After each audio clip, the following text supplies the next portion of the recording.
হাতে যদি সময় খুব কম থাকে তাহলে আপনারা বানিয়ে নিতে পারেন ডিম আলুর এই মজাদার রেসিপিটি।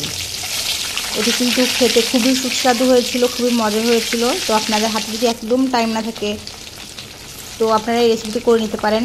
মেহমান আসলেও তাড়াতাড়ি এই রেসিপিটি আপনারা করে দিতে পারবেন। তো তার জন্য আমি এখানে 5টা ডিম আগে ভালোভাবে সিদ্ধ করে নিয়েছি, নিয়ে মাঝখান থেকে কেটে লবণ হলুদ মিশিয়ে তেলে ভালো করে ভেজে নিব।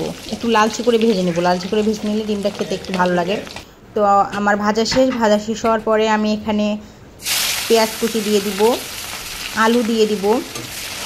আলু আমি যেভাবে কেটে রেখেছিলাম আপনারা এভাবে কেটে নেবেন, এবং 1 চামচ রসুন বাটা দিব, দিয়ে আমি খুব ভালোভাবে ভেজে নিব।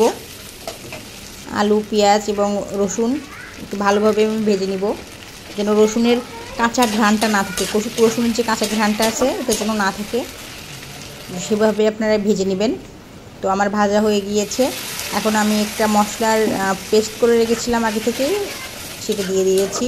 কাঁচামরিচ হালকা থেতলে নিয়েছি, তার মধ্যে আমি লবণ দিয়েছি, হলুদ দিয়েছি, লবণ দিয়েছি স্বাদ মতো, শুকনো মরিচ দিয়েছি, এটাও নিজে স্বাদ মতো দিয়েছি, যেহেতু কাঁচামরিচ দিয়েছি এবং শুকনো মরিচ দিয়েছি আপনারা আপনাদের স্বাদ মতো দিবেন। জিরা গুঁড়া দিয়েছি, আর কোনো মশলা আমি এখানে ব্যবহার করিনি। তো এরপরে ভালোভাবে কষিয়ে নিয়ে আমি জল দিয়ে দিয়েছি, এবং নামানোর আগে আমি 1 চামচ গরম মশলার গুঁড়া দিয়ে দিয়েছি। আপনারা যেমন ঝোল খেতে পছন্দ করেন ঠিক তেমন ঝোল রেখে আপনারা নামিয়ে নেবেন। কেমন হলো আমার আজকের recipe? Thanks for watching my channel. Bye bye.